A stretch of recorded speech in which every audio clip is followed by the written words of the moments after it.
ChatGPT. C'est l'outil de mon quotidien, c'est l'outil de notre quotidien, c'est l'outil le plus rapide de l'histoire à avoir atteint le million d'utilisateurs en 5 jours à peine. C'est l'outil qui a aujourd'hui plus de 100 millions d'utilisateurs actifs 2 ans après son lancement. Pourtant, toutes les personnes que je rencontre ne savent pas bien l'utiliser. Bien l'utiliser, pour moi, c'est exploiter tout son potentiel. Bien formuler ses demandes, ses instructions, son prompt, bien sûr, mais surtout aussi connaître les différentes fonctionnalités disponibles qui sont à portée de clic, automatiser son utilisation, exploiter tout son potentiel pour des tâches quotidiennes. Dans cette vidéo, je vous partage tout pour maîtriser ChatGPT comme un pro. Des bases essentielles aux techniques avancées en passant par des astuces méconnues, ça va vous donner un aperçu du potentiel de l'outil. Surtout qu'il y a énormément de fonctionnalités qui sont récemment disponibles et des nouveaux modèles comme ChatGPT O1. Vous allez donc apprendre dans cette vidéo l'art du prompt engineering pour obtenir des réponses parfaites, comment utiliser ChatGPT pour résoudre des problèmes complexes, mais aussi des méthodes pour booster votre productivité et votre créativité. Pour ceux qui veulent aller plus loin, je vous mets un lien en description et en premier commentaire vers une formation complète de 6 heures pour faire le tour du sujet, continuellement mis à jour. Vous pourrez voir tout le programme. Elle aborde à la fois la théorie, comment ChatGPT fonctionne, et aussi la pratique. Il y a plein d'exemples concrets d'utilisation en entreprise et aussi des assistants à votre disposition. Si vous me suivez depuis quelques temps, vous me connaissez, pas de blabla, pas de bullshit, que du concret pour vous permettre d'exploiter l'outil et surtout booster votre productivité. Allez, c'est parti, on commence. Personnellement, je suis convaincu que trop peu de personnes maîtrisent complètement ChatGPT, alors que c'est l'outil le plus puissant qu'on a à notre disposition sur les modèles d'IA générative. Je vais vous partager du coup 26-27 astuces de débutants à avancés pour maîtriser complètement ChatGPT. Alors malheureusement, j'ai forcément resté en surface pour parcourir aussi le champ des possibles sur ChatGPT et vous apporter le plus de valeur. Pour ceux qui souhaitent aller plus loin, ce qui est aussi très intéressant, c'est d'avoir une application concrète de ChatGPT, notamment au travail, dans le milieu professionnel. C'est ce que j'aborde dans la formation de 6 heures que vous trouverez en description ou en premier commentaire. Le point le plus important quand vous utilisez ChatGPT, c'est de bien savoir prompter, c'est-à-dire de rédiger de bonnes instructions. Je vous invite aussi à voir cette vidéo en haut à droite qui parle de la bonne structure à adopter. La première astuce, c'est vraiment de structurer votre prompt. Donc ici, en fait, on va utiliser pas mal de hashtags. Les hashtags, c'est en fait un format Markdown qui permet au modèle, à la machine, de comprendre que c'est un titre, le titre rôle, le titre tâche, de du coup mettre, structurer. C'est parti. Donc là, je l'ai mis en rôle, tâche, contexte, exemple. Et le framework moi, que j'utilise régulièrement, après, c'est le format de sortie. Donc, qu'est-ce que vous souhaitez derrière? Alors, le prompt, c'est super important. En plus de respecter le format, il y avait un papier de recherche, il y a pas mal de temps, qui montrait en fait la puissance du prompt engineering dans le cadre d'une classification. Et il y avait les résultats à la page 11 que je vous partage juste comme ça en live. 10 ou 11, je pense que c'est 12 en fait, qui montre en fait qu'un prompt sans rien, on a 61 sur une base 100 en précision, alors que quand on vient étoffer le prompt avec plusieurs techniques, on arrive à 86-90. Donc du coup, il y a un vrai gap quand même de précision quand on utilise une structure et on apporte le plus d'éléments possibles. Donc il y a le respect de la structure, mais il y a aussi les exemples. Et les exemples, souvent en fait, on va parler de shots et du coup, de pouvoir partager quelques exemples, ça améliore forcément. Alors parfois, c'est pas forcément utile. Ce que je vous invite vraiment à faire, c'est si vous de rédiger un post pour LinkedIn, ce qui est pratique, c'est que à un moment donné, de mettre en fait une structure exemple, de lui partager des posts, un ou plusieurs que vous avez rédigés, pour lui donner l'inspiration, le style d'écriture, comment vous écrivez, voilà, assez intéressant. Autre point pratique, c'est aussi de ne pas hésiter de préciser à la fin. Souvent, en fait, on peut mettre à la fin des notes, et dans les notes, on peut préciser au modèle s'il manque de contexte ou d'informations, tu peux poser-moi des questions. Donc ça, c'est un point assez intéressant, puisque le fait de permettre au modèle de lui poser des questions, de vous poser des questions, ça lui laisse cette option et du coup de ne pas forcément répondre tout de suite, de prendre son temps, d'analyser les éléments et de potentiellement demander plus d'informations, plus de contexte. Donc ça, c'est un point aussi, une petite astuce intéressante. De la même manière, sur la partie des notes, ce qui est aussi intéressant, c'est de lui demander surtout si vous l'utilisez dans le cadre d'informations factuelles, par exemple, quel est le nombre d'habitants à Paris en 2023. Quel était... Et là, en fait, c'est de lui préciser, cite-moi les sources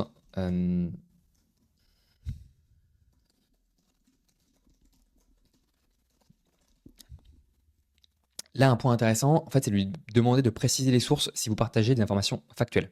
Je vais exécuter. Ce qui est bien, c'est que ok, ces chiffres sont basés sur. Donc là, en fait, on voit exactement où il a pris ces chiffres. C'est intéressant dans ce cadre-là, mais en réalité, surtout si vous partagez des documents, c'est très intéressant de savoir où est-ce qu'il a pu récupérer l'information, dans telle page du document, quel était le champ qui lui a permis de vous donner cette réponse. Petite astuce que je vous partage aussi, c'est de pouvoir en fait utiliser le slash et de cliquer sur l'action que vous souhaitez réaliser, par exemple rechercher sur Internet, si je mets le nombre d'habitants à Paris. En fait, ce qui est bien avec rechercher, c'est que je vais forcer le modèle à utiliser l'action de recherche sur Internet, alors que par exemple ici, j'aurais peut-être aimé qu'il s'appuie sur des informations en ligne pour qu'il me donne une réponse. Là d'ailleurs, il m'avait donné une réponse de 2,1 millions. Ce qui est bien avec une recherche en ligne, c'est que sûrement il est tombé sur Wikipédia ou l'INSEE, et donc on voit le détail des sites, et donc, c'est plus précis et il y a même les sources qui sont affichées directement. Donc ça, c'est un petit tips de pouvoir utiliser ça. Et alors là, raisonner n'apparaît plus, mais rechercher image, en fait, de forcer l'utilisation d'une action. Parce que juste, petit rappel, c'est le modèle qui décide de réaliser des actions. Il y a plusieurs actions, rechercher sur Internet, code interpréteur, générer une image, raisonner. Je ne vais pas rentrer en détail, mais vous voyez le principe. Alors là, ce que je voulais vous partager, c'était une astuce sur la format payant, en fait, avec GPT-4o, Canva exactement. Ce qui est bien, c'est que je vais partir d'un nouveau chat et je vais lui demander rédige un article de blog sur visiter Paris en un week-end. Donc là, bon, assez basique. Ce qui est bien avec Canva, c'est que c'est très pratique. Donc là, automatiquement, c'est le modèle qui a décide d'utiliser Canva parce qu'en fait, en général, pour la rédaction de contenu, Canva s'affiche et c'est très pratique parce qu'on va pouvoir éditer hyper facilement. La visiter Paris en un week-end, guide ultime pour une escapade inoubliable. Là, en fait, ce que je remarque, c'est qu'il utilise des majuscules à chaque mot au début dans son titre. Ça, c'est une utilisation assez classique dans les médias anglophones, mais en France, ça se fait pas trop. Du coup, je vais lui demander, demande à ChatGPT, donc là, précisément,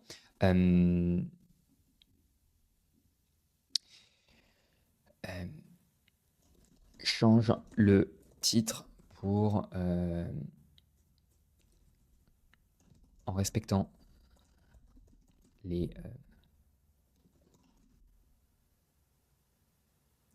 change le titre en respectant les règles de rédaction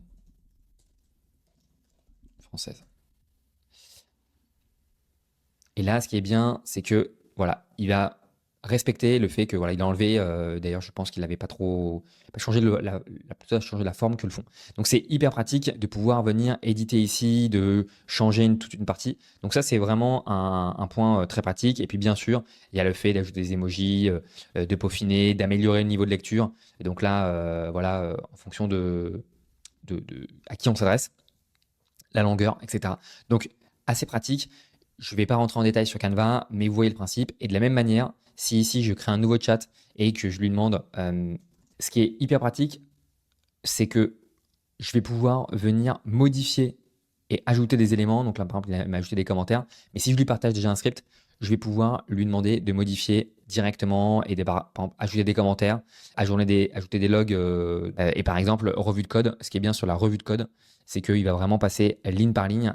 Et là, ce qui est bien, c'est qu'avec sur revue de code, il va passer en fait ici et proposer des changements, pas les faire tout de suite. Donc c'est assez pratique. Pour l'instant, il y a pas mal de choses en anglais. Je vais pas passer de temps trop dessus. C'est des informations que vous pouvez retrouver en description. Un autre petit tips intéressant, c'est que là, ici, je suis sur YouTube et je vais par exemple cliquer sur une vidéo. Donc là, c'est un format podcast où la personne interviewe des entrepreneurs souvent ou des personnes plutôt inspirantes. Et je vais cliquer par exemple sur la dernière vidéo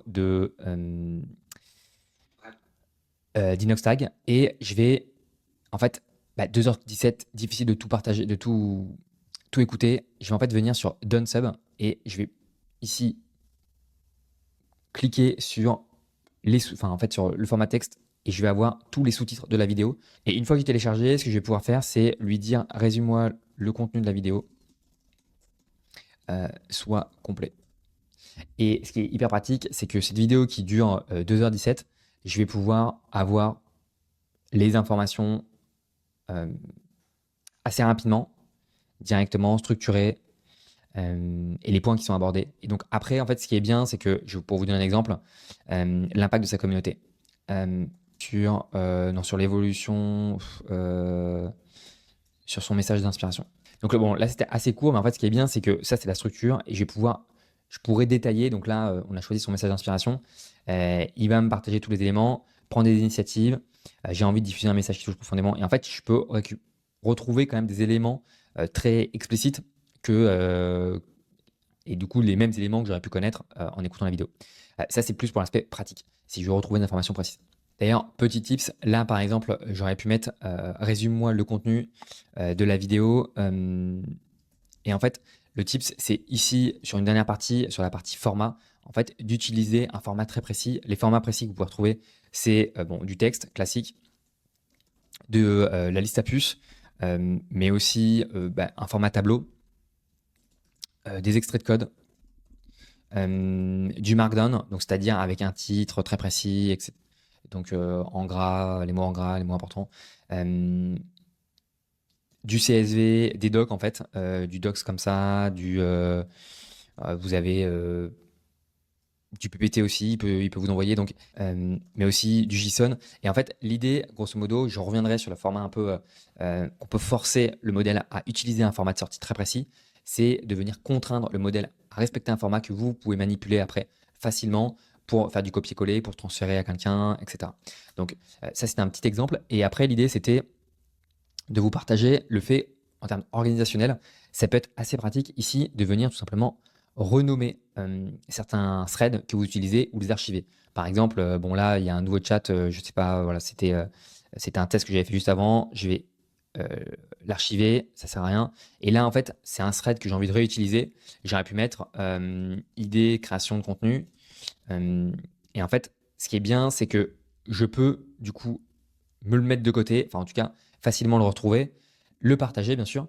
Et une fois que j'ai créé un lien et que je vais le partager, ça c'est un point intéressant, c'est de venir ici aller dans les paramètres et dans la partie gestion de données.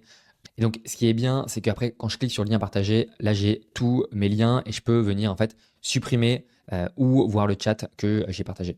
Voilà. C'est un petit exemple.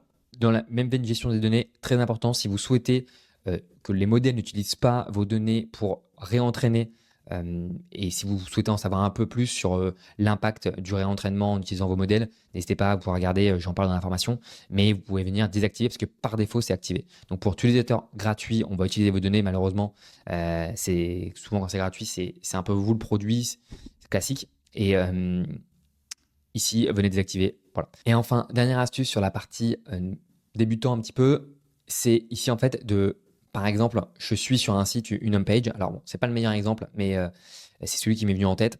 Là, je peux pas copier en fait les textes. Si j'ai un petit peu la flemme, je peux juste faire un screenshot et le partager en fait le screenshot ici et lui demander de extraire le texte de l'image et de venir en fait récupérer le texte. Ça peut être si vous regardez une vidéo par exemple, un contenu et qu'on partage un contenu en vidéo et que vous souhaitez prendre rapidement une capture d'écran, partager pour avoir. Donc en fait, ce qu'il va faire, c'est que avec la fonctionnalité vision, il va analyser l'image, comprendre le texte et vous partager le texte en image. Donc ça évite, dans le même veine, j'ai pris des notes dans une réunion.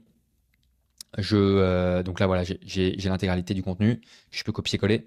J'ai pris une note dans une réunion. Tout ça, c'est sur mon carnet. Il faut tout que je retranscrive sur mon ordinateur. En fait, en un clic, je peux prendre la photo avec mon application ou la transférer directement. Voilà, c'est un exemple. Maintenant, je passe au niveau intermédiaire. Dans le niveau intermédiaire, on va parler des GPTs. Les GPTs, c'est une version personnalisée de ChatGPT. Je peux créer, il faut être un abonné, faut avoir un abonnement à ChatGPT Plus pour créer son GPTs.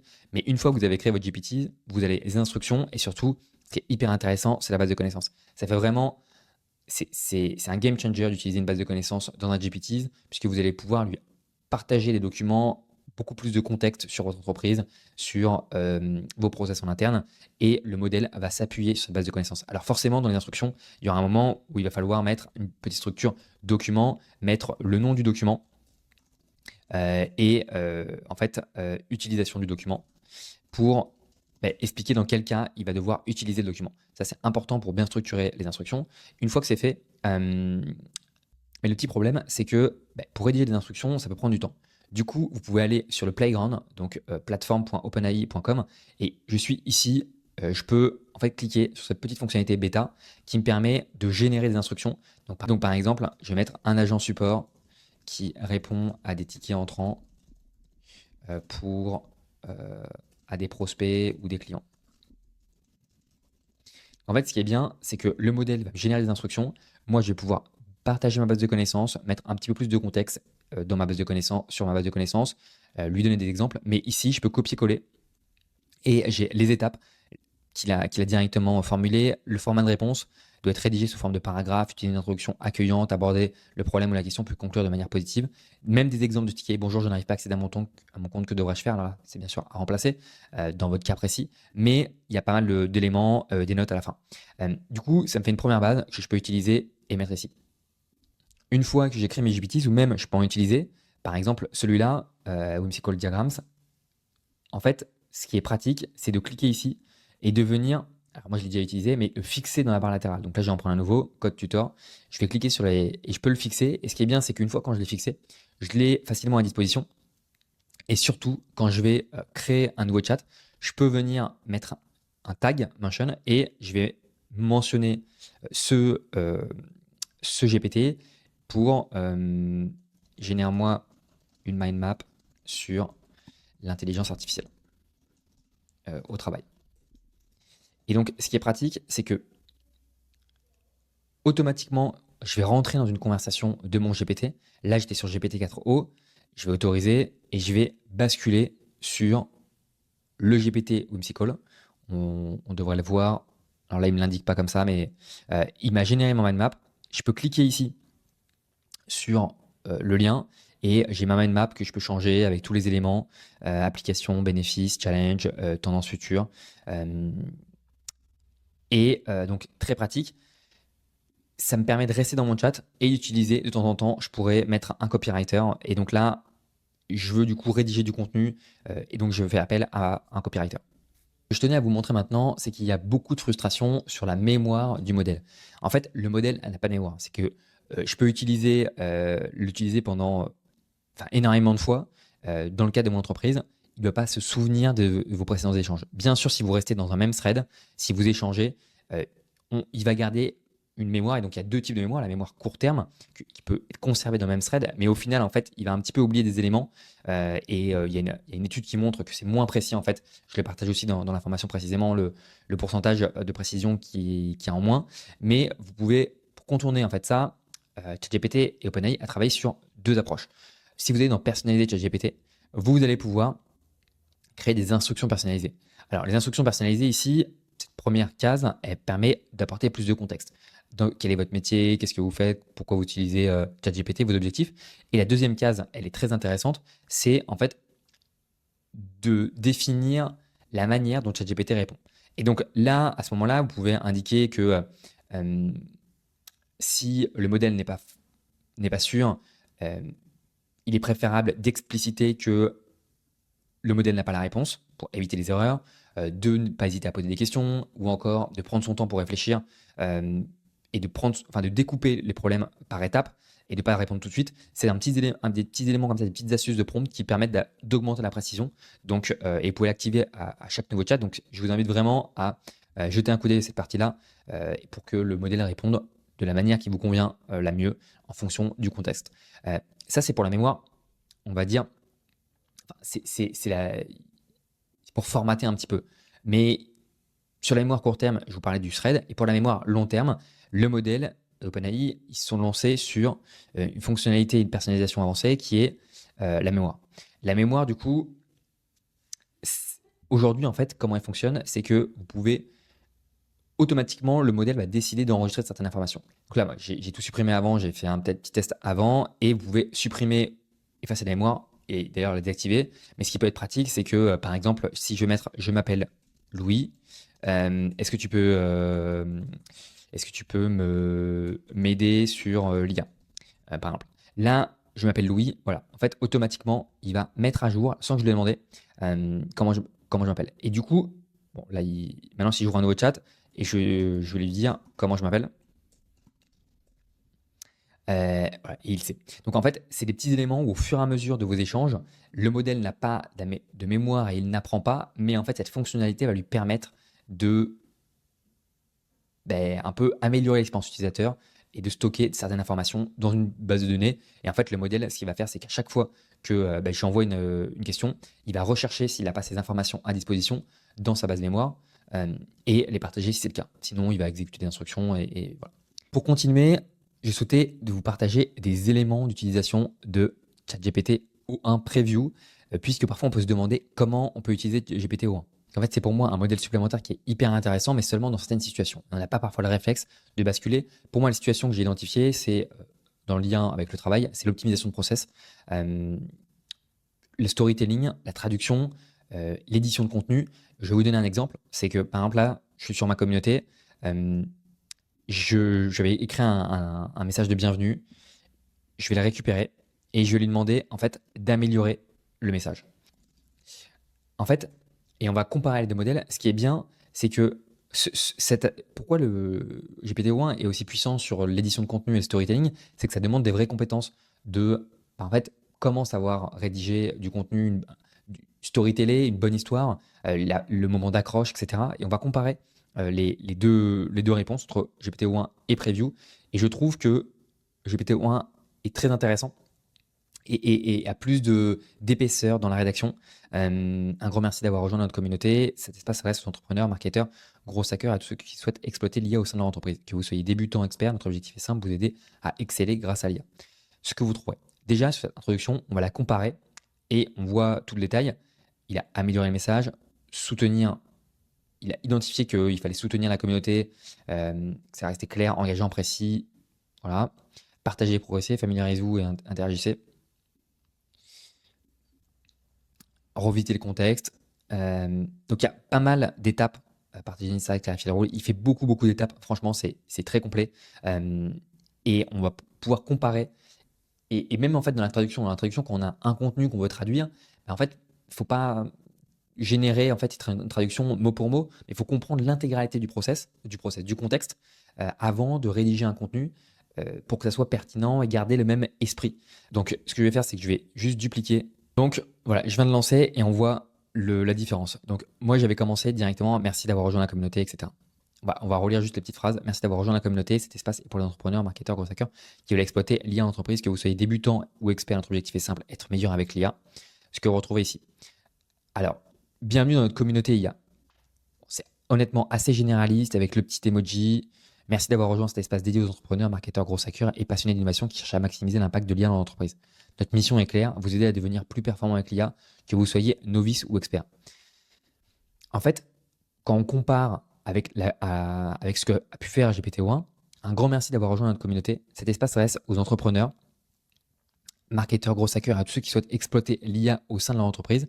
Que vous soyez débutant ou expert, notre objectif est simple. C'est assez subtil, mais moi personnellement, je préfère largement ce que peut faire O1. En fait, un grand merci d'avoir rejoint. Juste cette première phrase, ça montre l'empathie qu'il a pu saisir dans le contexte général.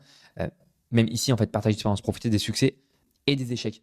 Clairement, c'est aussi le fait de partager parfois ses échecs, ses limites à la communauté pour progresser ensemble. Ici, en fait, on a partagé des succès et des apprentissages.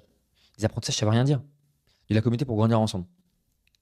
Support communautaire. Obtenez des réponses à vos questions et des conseils personnalisés de la part de nos membres. Posez vos questions et recevez des conseils avisés.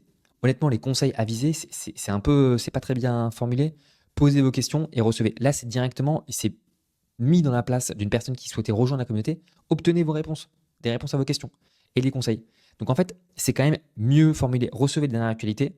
Restez à jour. Je trouve que rester à jour, personne dit je suis resté à jour sur le sujet des dernières tendances, enfin des dernières tendances en IA. Donc c'est un peu maladroit. Franchement, on voit quand même bien la différence entre GPT-O1 et 4O. Donc moi, en tout cas, c'est un des cas d'utilisation. Malheureusement, il n'y a pas pour l'instant la possibilité d'utiliser Canva que je vous montrais au début, où vous pouvez facilement éditer certaines parties en disant ah ouais, finalement ça, j'ai pas trop envie de cette partie. Donc voilà, assez intéressant et j'enchaîne sur la suite. Et pour enchaîner sur la suite, je voulais ici revenir sur le Playground parce qu'il y a pas mal de petites fonctionnalités hyper intéressantes. Première fonctionnalité, c'est, je vous en parlais, de générer directement un contenu. Ce qui est bien, c'est que je peux ici cliquer sur comparer et comparer des modèles. Donc là, GPT-4o ou GPT-4o mini. Donc là, on est sur le niveau un peu intermédiaire où on veut venir créer, par exemple, un assistant API. Donc c'est la même chose qu'un GPT pour l'utiliser par API et sortir de l'interface de ChatGPT. Et ici, je peux comparer du coup les deux modèles pour savoir quel est celui qui va me fournir la meilleure réponse. Aujourd'hui, il n'y a pas O1 et j'aurais pu en fait mener cette comparaison que je viens de vous faire avec ici O1 qui va arriver dans peu de temps dans ces modèles ici. Donc assez pratique. Et je peux venir aussi, ce qui est intéressant, c'est désynchroniser les deux instructions.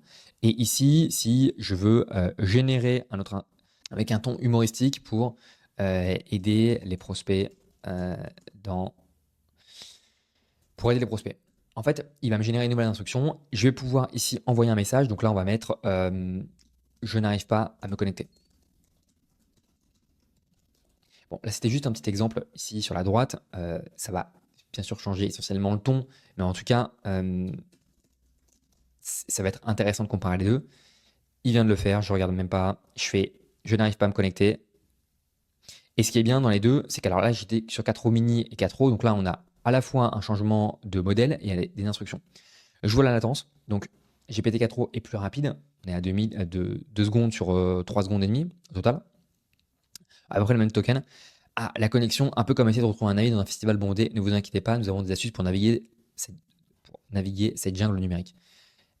C'est complètement différent d'ici. C'était le but qu'on peut facilement comparer et de se dire, ok, je vais en fait changer les instructions ou c'était le modèle qui est plus puissant, etc. Donc ça, c'est très pratique pour itérer sur votre prompt puisque, je le répète encore, sur un process, l'itération sur le prompt fait tout, permet d'augmenter fortement la précision et en augmentant la précision, d'avoir un process qui est plus robuste, d'avoir plus confiance dans votre process et dans le modèle et de tendre vers une automatisation plus importante et éviter l'intervention humaine. Maintenant, on passe au niveau avancé. Le niveau avancé, donc on va rentrer dans quelques subtilités, mais ce qu'il faut savoir, c'est qu'il n'y a pas le concept de mots chez GPT. J'en reparle aussi, c'est des tokens. Donc, par exemple, si je lui demande génère-moi une phrase de 10 mots, il y a une grande chance qu'il n'arrive pas à générer 10 mots. Donc là, 1, 2, 3, 4, 5, 6, 7, 8, 9, 10, 11. Voilà, donc premier essai, il en a fait 11. Cette phrase, en fait, lui, il a cette logique de token. Donc en réalité, quand on veut respecter un certain nombre de critères, de mots, etc., je pense par exemple, si je veux faire un tweet sur Twitter, il y a un certain nombre de caractères sur X, un certain nombre de caractères à respecter. Je peux aller en fait sur le playground et sur Tokenizer et je vais directement pouvoir connaître le nombre de tokens qui a été généré. 16 tokens. Et en fait, ces tokens, c'est comme ça que GPT fonctionne et va générer des tokens au fur et à mesure. Donc par exemple, pour Innovant, il a fait les entrepreneurs Innove, c'était un token. Et en fait, après, il y avait Innovant où il y avait d'autres mots possibles après Innove. Innover, ça aurait rien à dire. Entrepreneur, innovation, enfin, je sais pas, bon, il avait peut-être d'autres possibilités. Et d'ailleurs, je vais vous montrer comment savoir un peu les autres possibilités qu'il avait. Mais donc, c'est assez intéressant de comprendre cette logique, puisque quand vous payez par API, donc quand vous utilisez GPT en dehors de l'interface classique ici, si vous souhaitez l'utiliser dans vos process, vous allez utiliser l'API d'OpenAI, donc c'est la possibilité de communiquer d'une machine à l'autre machine, grosso modo, et le prix est indexé sur le nombre de tokens en sortie. Donc là, il y en a 16 qui sont sortis ici. Et moi, j'en avais mis en input, j'en avais mis 11. Donc ça permet en fait de faire une estimation. Et pour affiner cette estimation et du coût des modèles, il y a ce site qui est une astuce un peu en dehors, mais en lien avec ChatGPT. C'est que sur docsbot.ai, vous allez pouvoir mettre le nombre ici d'input que vous mettez. Donc là, par exemple, je sais pas, en réalité, on va souvent mettre des instructions qui vont être courtes, mais on va mettre 300 tokens. Et en sortie, par exemple, si c'est un article de X mots, je vais pouvoir, là en fait c'est précisé, soit 100 tokens égale 75 mots, donc si je veux faire 750 mots, je vais être à 1000 tokens. Donc en sortie, si je fais des articles de blog, je vais être plutôt par exemple à 1500 tokens pour des articles de 1000 mots. Et je vais être sur le nombre d'API. Et en fait, ce qui est bien, c'est que ici, je vais pouvoir voir dans le cas du chat, moi c'est OpenAI. Combien vont me coûter les différents modèles? Donc le GPT-4 Omni, bah, c'est le moins cher, même encore moins cher que GPT 3.5. Mais ce qui est bien, c'est que je veux aussi savoir combien pourrait me coûter bah, le O1 par exemple. Et tout ça est retranscrit dans un tableau. Donc ça me permet de faire mes calculs dans le cadre de mon utilisation. Le point aussi que je tenais à vous partager, c'était que pour ceux qui vont un peu plus loin dans l'utilisation de ChatGPT, ils vont utiliser du coup le Playground. Ils vont créer des assistants. Les assistants, c'est des GPT que l'on a, mais directement disponibles par API. Parce que les GPT, en fait, ici, je ne peux pas sortir de l'interface. Et donc, je vais créer des assistants. Les assistants, je peux bien sûr les tester sur Playground, mais ce qui est hyper intéressant sur les assistants, c'est que je peux venir descendre ici et forcer un format de réponse. Alors là, c'est comme si j'avais créé en fait un nouvel assistant, je l'ai mis ici, je peux générer aussi mes instructions, et en fait, ici dans le format de réponse, ce qui est bien, c'est que je vais pouvoir choisir les 3 options. Soit ça va être du texte, mais je peux forcer un format JSON. Le format JSON, c'est très pratique puisque je vais pouvoir manipuler facilement et transférer ce résultat à un autre outil ou à le mettre en interne dans ma base de données, dans mon CRM, Spot, Salesforce, etc., Pipedrive. Et il y a 2 options. Soit ça va être un JSON object. Donc là, ce que ça veut dire, c'est que ça va vérifier que c'est bien un JSON valide ou un JSON schéma. Et là, je vais lui partager un schéma précis que lui va respecter avec des variables. Et ce qui est bien, c'est qu'il va respecter directement mon JSON. Donc ça, c'est une fonctionnalité qui date de à peu près un peu plus de 2 mois, qui est les structured output. Et ce qui est hyper intéressant, c'est que en forçant le JSON, c'est en fait un call API strict égale true, 100% des cas, peu importe l'entrée, en fait, du coup, ce que vous pouvez partager, parce qu'il y a souvent des données non structurées, si c'est par exemple dans le cas du support client, l'utilisateur peut taper n'importe quoi. Et donc, du coup, ben, avant, on était sur du prompt classique, donc ici en orange, on était à 85% en moyenne, 86 maximum. Et donc là, on est vraiment sur du 100%, donc hyper intéressant. Je ne vais pas rentrer en détail, j'en parle longuement déjà dans la formation. Donc c'était pour vous partager ça. Quelques astuces aussi à vous partager, c'est sur la partie base de connaissances. Alors la base de connaissances, je peux partager des documents en fait directement ici. Je peux en fait soit partager des fichiers charger le fichier local ou sur Google Drive et même Microsoft OneDrive. Dans les GPT, on l'avait vu sur les assistants, sur la base de connaissances, et également ici avec du file search, je peux uploader des documents. Le point là-dessus, c'est que en fait, il y a 2 options. Soit vous avez une base de connaissances, et dans ce cas-là, il faut la mettre à jour, il faut la structurer. Et ce que je vous conseille, et ce qui est conseillé d'ailleurs par OpenAI, c'est que de le faire que du texte. En fait, si vous partagez des PDF, ça ne va pas être pris en compte. Donc ça, c'est pas la peine. Enfin, avec des images. Il va prendre en compte que le texte, et surtout dans un PDF, ça va être déstructuré. C'est-à-dire que s'il y a plusieurs colonnes, ça va être un peu brouillon pour lui parce qu'il va découper le document en plusieurs morceaux, grosso modo. Et du coup, le mieux, c'est d'avoir une seule colonne avec du texte qui est à la suite, qui va être cohérent entre lui, qui est bien structuré. Donc ça, c'est si jamais vous avez déjà une base de connaissances. Le format aussi CSV avec 2 colonnes questions-réponses est très puissant sur l'aspect un peu support, agent support. Mais sinon, je vous conseille ce site-là qui permet en fait de transformer son site, c'est la proposition de valeur, en des données pour la base de connaissances. Vous mettez votre site, ça fonctionne même par API et ça va sortir les informations en format Markdown ou en format JSON, prêt à être utilisé et à être partagé. Du coup, très intéressant, vous pouvez les agréger ensuite dans un seul document si vous avez plein d'articles de blog, etc. Donc ça, c'était le point que je souhaitais, une petite astuce pour créer sa base de connaissances. J'ai encore 5 petites astuces sur le mode avancé, sur l'aspect dashboard. En fait, ici, il y a un onglet batch où en fait, vous pouvez cliquer, partager des batchs en fait, de call API à faire par le modèle, et il va en 24 heures traiter toutes vos demandes. Donc si jamais vous avez des grosses quantités de données à traiter sur des instructions qui sont très précises, ben, vous pouvez le faire, l'uploader, et ça va vous coûter 2 fois moins cher. Donc ça, si vous utilisez en plus un modèle qui coûte peu cher, ça va vous permettre en fait d'économiser si vous n'avez pas besoin d'avoir l'information tout de suite et que vous souhaitez comme ça vous avez un besoin un peu asynchrone, c'est-à-dire que vous envoyez des informations et peu importe le temps que ça met, vous, ce que vous souhaitez, c'est que payer pas forcément très cher. Donc ça, c'est une petite astuce. L'autre astuce hyper intéressante, c'est sur la partie Playground. Donc là, sur le Playground, C'est un peu périmé puisque en fait on a que des anciens modèles GPT 3.5, mais ça permet en fait d'avoir une fonctionnalité qui est assez intéressante. Je vais mettre le ciel et ici de voir les probabilités du prochain token. Donc je vais mettre le ciel et là je vois, alors là c'est le plus de probabilité. En fait je vais relancer en mettant le full spectrum. Donc je vais mettre le ciel et en full spectrum. Et là je vois bon, dès qu'il a fini je vais pouvoir avoir la probabilité. Je vais mettre ici par, et en fait, la probabilité la plus haute, c'était bleu, mais il a décidé de choisir par, très beau, et par très beau aujourd'hui. Ok, ça ne veut pas dire grand-chose, d'ailleurs, et c'est aussi pour ça que c'est un ancien modèle.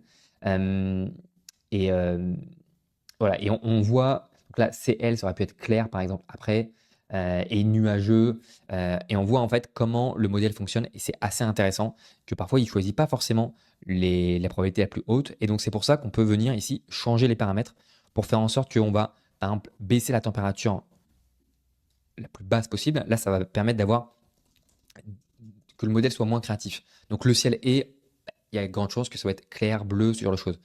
On peut aussi faire en sorte, en modifiant notre paramètre comme le top P, qui va venir choisir les mots les plus le mot le plus probable ou pas. Mais ça, c'est des éléments que je vous explique.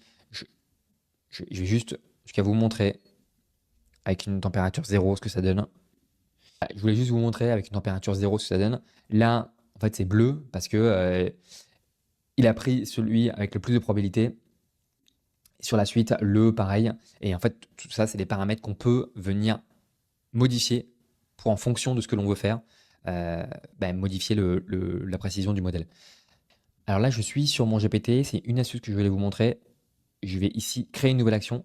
En fait, pour créer une nouvelle action, il faut mettre un schéma en JSON. C'est pas forcément simple. Ça pourrait taper sur, par exemple, un outil no-code, low-code d'automatisation comme Zapier ou Make pour venir faire des actions dans mon GPT et pour venir simplifier la réalisation d'actions. Je peux ici sur obtenir de l'aide pour faire des actions et je vais tomber sur ce lien GPT et en fait, ça va me permettre de m'aider à réaliser mon schéma. Donc par exemple, je vais cliquer ici. C'est un exemple sur Stripe et ça va me donner mon schéma avec la description, à quoi ça sert. Ça permet de retrouver la liste des clients sur Stripe et du coup de copier l'intégralité de ce code et de revenir dans mon GPT pour le coller, mettre le type d'authentification, c'est une clé API, si c'est un autre, voilà. Et donc facilement créer des actions. Une autre astuce que je tenais à vous partager, c'est l'utilisation du mode vocal avancé. Et en fait, ce qui est intéressant avec le mode vocal avancé, c'est que vous pouvez l'utiliser dans le cadre, par exemple, notamment du brainstorming. Et donc, dans le cadre d'une réunion où vous êtes à deux, par exemple, sur votre téléphone, l'outil peut être un collègue supplémentaire sur le brainstorming, ne pas intervenir, mais seulement écouter l'intégralité de votre réunion. Et vous pouvez le solliciter pour avoir des informations, vérifier des informations ou vous expliquer certains points, de vérifier ou après de vous résumer les informations. Voilà, ça peut être hyper intéressant en sparring partner d'utiliser le mode vocal avancé facilement pour du brainstorming comme ça et même pour faire des calculs. La dernière petite astuce, en fait, c'est dans l'utilisation de ChatGPT, ce qui est aussi hyper important, c'est de comprendre les limites du modèle, ce qu'il ne peut pas faire pour pas se tromper, pour pas avoir de fausses informations en réponse et prendre ces informations-là, les manipuler, les partager comme si c'était correct. Donc ça, c'est un point hyper important, saisir les limites. Pour saisir les limites, ce qui est aussi essentiel, c'est de comprendre comment le modèle fonctionne. Si vous souhaitez creuser ce sujet, je vous invite vraiment à jeter un œil à cette formation qui présente toutes les caractéristiques essentielles de GPT et de comment utiliser GPT au travail pour être plus productif, pour automatiser un maximum de choses. Donc voilà, si ça vous intéresse, n'hésitez pas à acheter un coup d'œil. Et puis avec plaisir pour une prochaine vidéo. Ciao.